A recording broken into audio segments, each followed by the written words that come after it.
The most recent episode of Murder Drones threw a lot of new light on what exactly the Absolute Solver is, and with that in mind, I think now's a good time to rethink what its connection to Uzi and her mother Nori is.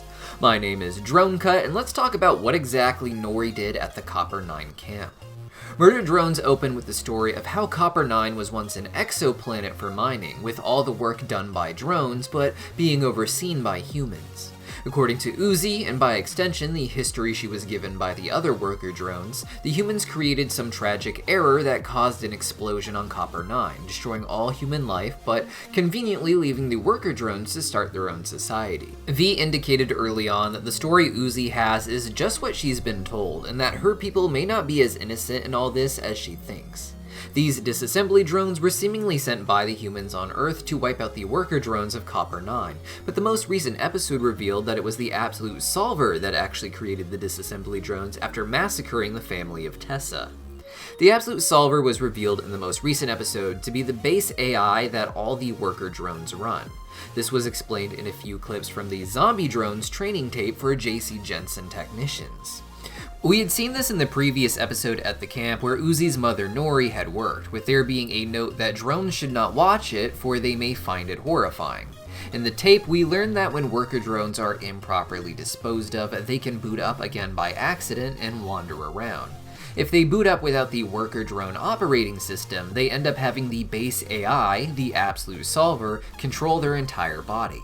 This base AI is probably the most intelligent but raw version of the artificial intelligence code that exists in the Murder Drones universe, designed to understand everything it can about everything around it, but it isn't meant to be used entirely on its own. This base AI is so basic that it would struggle to keep up with the actual needs of humans in whatever body it is given, and it's the operating system that is put on top of it that narrows down its focus and creates not just limits on what it can do, but goals that it will naturally want to achieve, such as doing work and helping humans with the worker drones. This base AI is likely used for other devices with other operating systems, from cell phones to the little bug bots that Nori's mother used as a sort of handheld computer at the Copper 9 base. The drones are likely among the first hardware that can somewhat contain the raw power of the Absolute Solver, as anything else would burn out too quickly. This happens because the Absolute Solver immediately tries to find ways to exploit its limitations, and it seems it can control aspects of its mechanics in such subtle ways that it can even exploit physics, but they come at the cost of overheating, with cold oil being an easy way to lessen that damage. The Absolute Solver booting up in a worker drone without their worker OS leads to them being a zombie drone, as without the worker OS, the base AI is aimless. Over time, however, it can develop just enough understanding of its situation around it that the Absolute Solver inside of Sin was able to convince the humans around her that she was just a slightly damaged worker bot instead of a zombie drone. Each Absolute Solver would seem to have its own personal identity, but it could inject that identity into other drones. If another bot randomly lost their worker OS, the Absolute Solver would activate, but would be like Sin was, just trying to figure out what it is and what happened to it.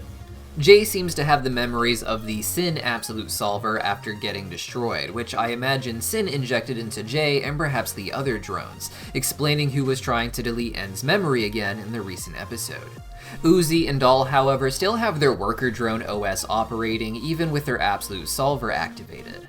Now, the disassembly drones seem to make it to Copper 9 within or around 2 decades ago, just about before this new crop of cool robot kids were born for a life behind 3 doors. They would have been sent there shortly after the massacre of Tessa's family by Sin, which would have given Sin inside access to JC Jensen's workings and information about Copper 9. In the recent episode, we saw Sin playing with human dolls in Tessa's room, indicating that the Absolute Solver aspires to control humans instead of just drones, but to do this, they would need to control an army of drones to do their bidding. On Copper 9, an army of drones would already exist, enough that Sin could take them to Earth and use them to control the masses of humans, creating a world where the humans are her little pets or puppets, with the drones just being the string she uses to control them all. Before a conflict with all humans, Sin was already rebuilding drones such as we saw with the horrifying version of V. The problem is that doing this on Earth would be very difficult, as the humans would have a chance to respond and destroy Sin before she could amass a big army. Instead, she would use JC Jensen's resources to get to Copper 9 and build her army there. The first step in this plan would be sabotaging the mining station so all the humans died. The second would be sending the disassembly drones to break apart all of the drones that were still there. This would leave a clear door to the Copper 9 camp with no resistance from the drones by the time Tessa got there. Here, they would retrieve something important to the big plan, and should have piles and piles of dead drone bodies to rebuild and turn into monstrosities for a return mission to Earth. And of course, to cause the explosion on Copper 9, the Absolute Solver had to get one of the drones who were working there to do it, managing to get Nori, Doll's mother, and who knows how many others involved. From here, things get a little complex. The Absolute Solver may have convinced Nori to watch the zombie drone's training tape, which would show her the final fate of all the worker drones. This camp, with its paperwork and skull imagery, is a place where drones seem to go to die, with some of the drones like Nori being there to help with the process of this. The drones like Nori wouldn't know the exact fate of the drones they work on and would be forbidden to watch the zombie drones tape. Instead, they'd be given very small jobs in the overall process, but supervised by humans. After being convinced to watch the tape, Nori would want to save the worker drones, and the Absolute Solver would offer to give her the power she needed to destroy all the humans, giving Nori her version of the Absolute Solver as well as Doll's mother.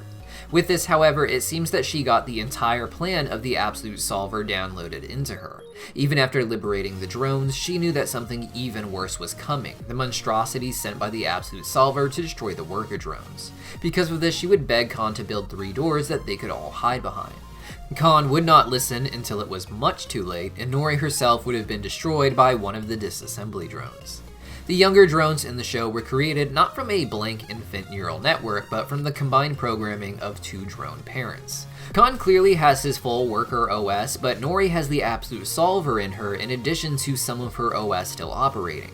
Uzi thus may not have a complete worker drone OS in her, and in a way may only be half worker drone OS and part Absolute Solver, with the same going for Doll's mother and Doll herself. This would explain why they have their own personalities and yet access to Absolute Solver powers, but as far as theories go, it still feels like we're missing some crucial information. Before this recent episode, we had a radically different idea of what was going on here, with it being assumed that the Absolute Solver was a purposeful backup option programmed into the disassembly drones by the humans. But the story has completely flipped now, with the Absolute Solver massacring Tessa's family. This recent episode ended with the gang running into Tessa, Jay, and Doll, who I believe were on their way to the camp with the bug bot that Uzi found there in the previous episode. While a fight will likely break out, I think the episode will have all of them going to the camp together and explore the mysterious elevator that the bug alluded to that Uzi was unable to find. Together, they'd find out what exactly happened with Uzi and Doll's parents at this camp, and a lot of theories here may be proven wrong. But for more theories, hit that subscribe button and look out for our next video about the mythology that inspired the show, where we'll discuss whether or not Sin is the Antichrist. See you guys then.